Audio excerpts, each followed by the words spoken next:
সুপ্রিয় তৃতীয় শ্রেণীর শিক্ষার্থী বন্ধুরা, এখন আমরা সমাধান করব 89 পৃষ্ঠার 2 নম্বর প্রশ্নে। বলা হলো একটি পেন্সিলের দাম 20 টাকা, একটি পেন্সিলের দাম 20 টাকা ও 5টি খাতার দাম 150 টাকা।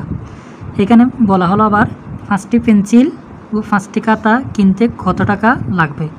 তাহলে 5টি খাতার দাম হচ্ছে, এখানে দেওয়া আছে 150 টাকা।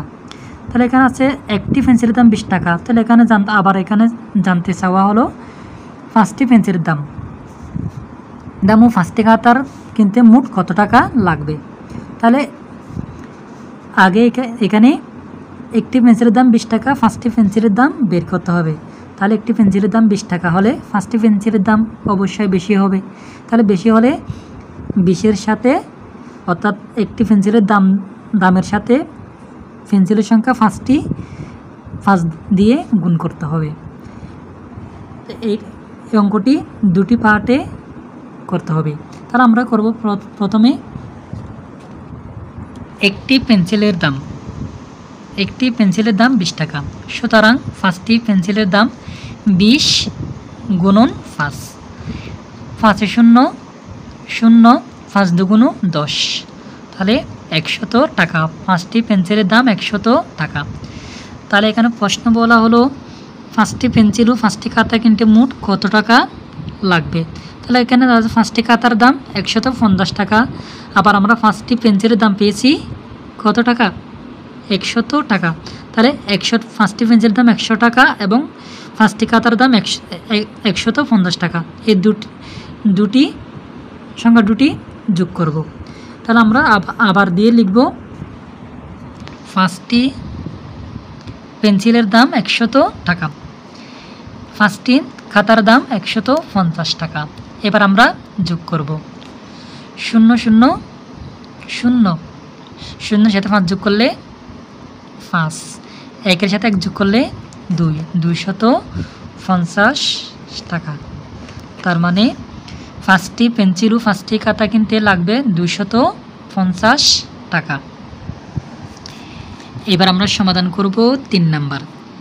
একটি বই 3টি কলমের মূল্য একত্রে 95 টাকা।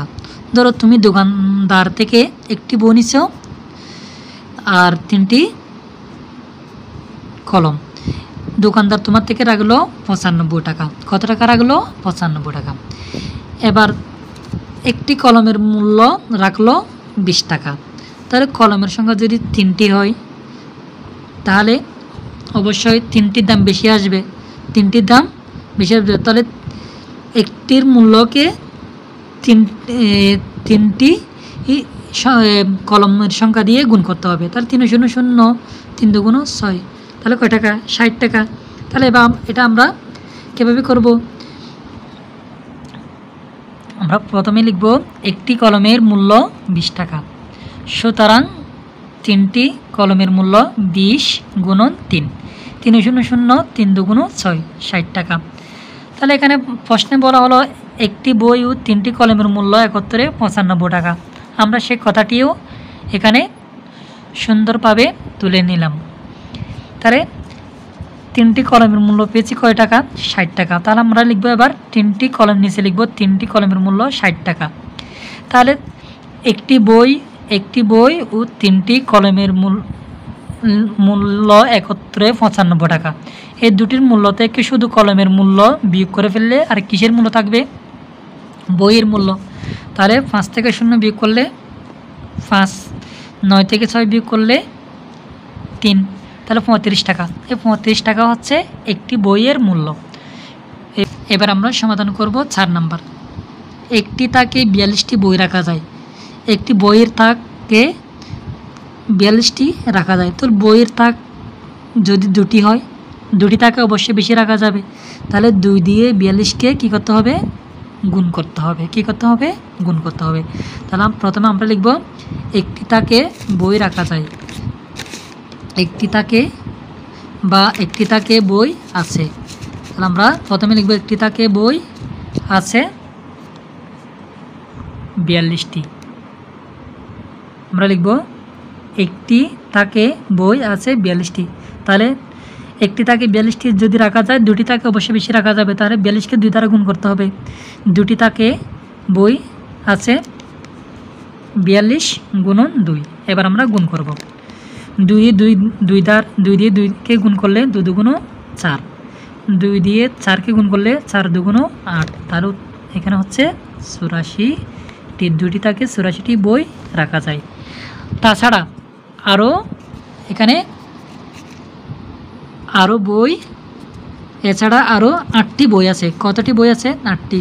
তাহলে 84-র সাথে 8টি বই কী করতে হবে? যোগ করতে হবে। 8টি বই যোগ করলে মোট কতগুলো বই হবে? তাহলে অবশ্যই বেশি হবে। তো আমরা তাহলে লিখব আরও বই আছে 8টি, মোট বই আছে 84 যোগ 8। তাহলে এবার আমরা যোগ করব। 8-এর সাথে 4 যোগ করলে 12, 12-এর 2 হাতে 1, 1-টা 8কে দিলে হয় 9, তাহলে 92টি। তাহলে মোট বই আছে 92টি, উত্তর 92টি। এবার আমরা সমাধান করব 5 নাম্বার। ফয়সাল প্রতি মাসে প্রতিদিন এভাবে বললে সবসময় সংখ্যাটি হবে 1। তাহলে প্রতি মাসে বলতে এক মাসে 100 বৃত্তি পায় 120 টাকা। তাহলে 12 মাসে অবশ্যই বেশি পাবে। বৃত্তির টাকা থেকে সে তার বোন রিনাকে 120 টাকা দিল। তাহলে এক মাসে যদি 120 টাকা বৃত্তি পায়, 12 মাসে অবশ্যই বেশি পাবে। তাহলে প্রথমে 120কে 12 দ্বারা 12 মাসের 12 সংখ্যা দ্বারা 120 টাকাকে গুণ করতে হবে। তাহলে আমরা 12 মাসের বা 1 বছরের বৃত্তির টাকা পাবো। 1 বছরের বৃত্তির টাকা থেকে সে তার বোন রিনাকে 120 টাকা দিল। ওই 120 টাকা আবার বিয়োগ করে নিতে হবে। তাহলে এটা আমরা দুটি অংশে করব। 1 মাসে বৃত্তি পায় 120 টাকা, সুতরাং 12 মাসে বৃত্তি পায় 120 গুণন 12। এবার আমরা গুণ করব। 2 0 0, 2 দুগুণ 4, 2 একে 2। তাহলে আমরা আমাদের এবার 2 এর কাজ শেষ। আমরা নিচে গুণ চিহ্ন বসাবো। এবার আমরা 1 দ্বারা ডান দিক থেকে গুণ করে বাম দিকে যাব। 1 0 0, 2 একে 2, 1 একে 1। এবার আমরা সর্বশেষ যোগ করব। 0 4 0 4, 2 2 এ 4, 1। তাহলে 1440 টাকা। তাহলে এখানে আমরা লিখব 1440 টাকা। তাহলে 12 মাসের বৃত্তির টাকা হচ্ছে 1440 টাকা।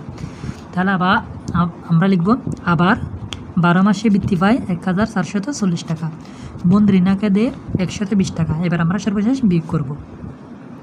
বোন রিনাকে দেওয়ার পর তার কাছে আর কত টাকা অবশিষ্ট থাকে তা আমরা বের করব।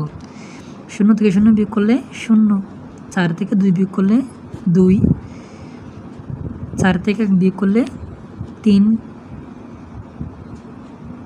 1 থেকে নিচে আর কোনো সংখ্যা নাই, 1 বসে যাবে। তাহলে কত টাকা?